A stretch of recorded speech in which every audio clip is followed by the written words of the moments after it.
ಎಲ್ಲರಿಗೂ ನಮಸ್ಕಾರ. ಶ್ರೀ ಬದ್ರಿನಾಥ್ ಟ್ರಾವೆಲ್ಸ್ಗೆ ಸ್ವಾಗತ ಸುಸ್ವಾಗತ.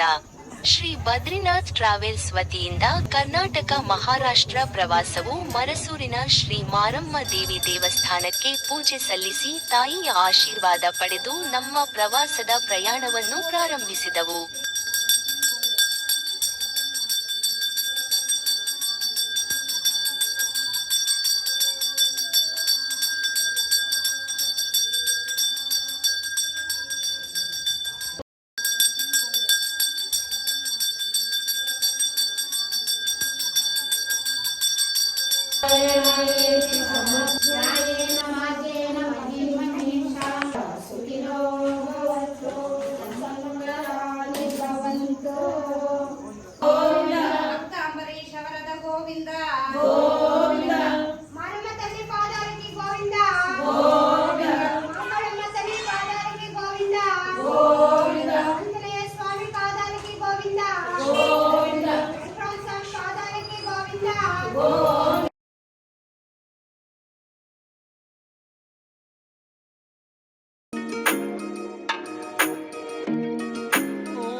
ಶಿವನಿಗೆ ಅರ್ಪಿತವಾದ ಕೂಡಲ ಸಂಗಮ ಶ್ರೀ ಸಂಗಮೇಶ್ವರ ದೇವಾಲಯವು ಕರ್ನಾಟಕದ ಒಂದು ಮಹತ್ವದ ಯಾತ್ರಾ ಸ್ಥಳವಾಗಿದೆ, ವಿಶೇಷವಾಗಿ ಲಿಂಗಾಯತ ಸಮುದಾಯಕ್ಕೆ.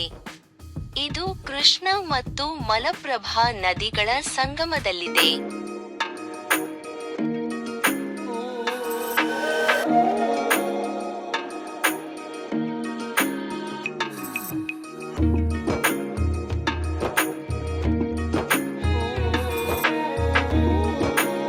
ದೇವಾಲಯವು ಐತಿಹಾಸಿಕವಾಗಿ 12ನೇ ಶತಮಾನದ ಕವಿ ಮತ್ತು ಸಮಾಜ ಸುಧಾರಕ ಬಸವೇಶ್ವರರೊಂದಿಗೆ ಸಂಬಂಧ ಹೊಂದಿದೆ.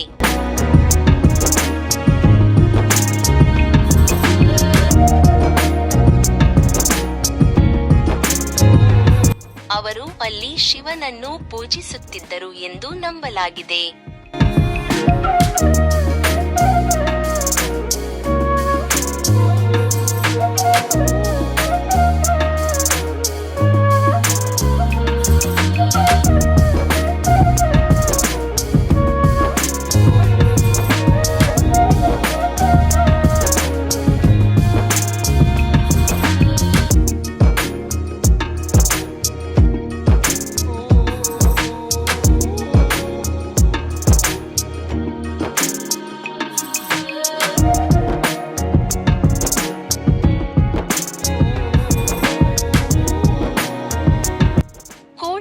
ಸಂಗಮವು ಬಸವೇಶ್ವರರ ಸಮಾಧಿ, ಐಕ್ಯ ಮಂಟಪವನ್ನು ಸಹ ಹೊಂದಿದೆ ಮತ್ತು ಇದನ್ನು ಅವರ ಅಂತಿಮ ವಿಶ್ರಾಂತಿ ಸ್ಥಳವೆಂದು ಪರಿಗಣಿಸಲಾಗಿದೆ.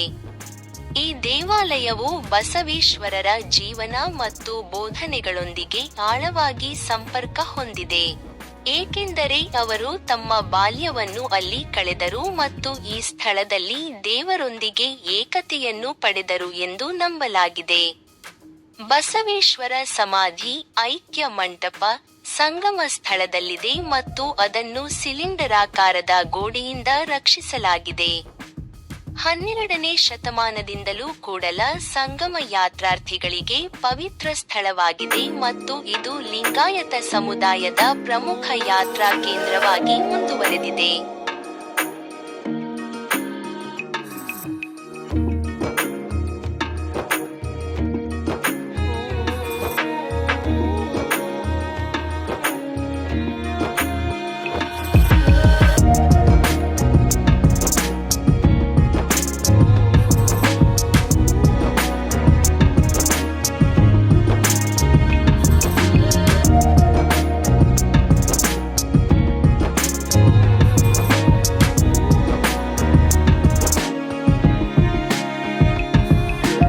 ಭಾರತದ ಕರ್ನಾಟಕದಲ್ಲಿರುವ ಗಾಣಗಾಪುರ ದತ್ತಾತ್ರೇಯ ದೇವಾಲಯವು ದತ್ತಾತ್ರೇಯರ ಅನುಯಾಯಿಗಳಿಗೆ, ವಿಶೇಷವಾಗಿ ಅವರ ಅವತಾರ ಶ್ರೀ ನರಸಿಂಹ ಸರಸ್ವತಿಯನ್ನು ಪೂಜಿಸುವವರಿಗೆ ಒಂದು ಮಹತ್ವದ ಯಾತ್ರಾ ಸ್ಥಳವಾಗಿದೆ.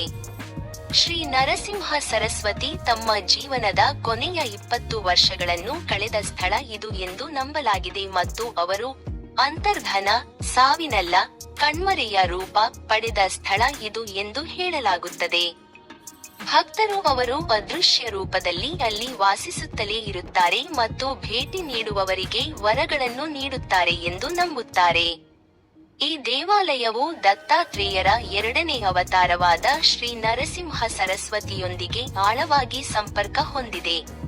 ಭಕ್ತರು ಗ್ರಾಮದ ಕನಿಷ್ಠ 5 ಮನೆಗಳಿಂದ ಭಿಕ್ಷೆ ಅರ್ಪಿಸುತ್ತಾರೆ ಮತ್ತು ಆಶೀರ್ವಾದ ಪಡೆಯುತ್ತಾರೆ. ಈ ಪದ್ಧತಿಯು ಶ್ರೀ ನರಸಿಂಹ ಸರಸ್ವತಿಯೇ ಗ್ರಾಮದಲ್ಲಿ ಭಿಕ್ಷೆಗಾಗಿ ಹೋದ ಸಂಪ್ರದಾಯದ ಮುಂದುವರಿಕೆಯಾಗಿದೆ ಎಂದು ನಂಬಲಾಗಿದೆ. ಗಾಣಗಾಪುರ ದತ್ತಾತ್ರೇಯ ದೇವಾಲಯವು ಕೇವಲ ಪೂಜಾ ಸ್ಥಳವಲ್ಲ, ಬದಲಾಗಿ ದತ್ತಾತ್ರೇಯ ಮತ್ತು ನರಸಿಂಹ ಸರಸ್ವತಿ ದೇವರ ಸಾನ್ನಿಧ್ಯ ಮತ್ತು ಅನುಗ್ರಹಕ್ಕೆ ಜೀವಂತ ಸಾಕ್ಷಿಯಾಗಿದೆ.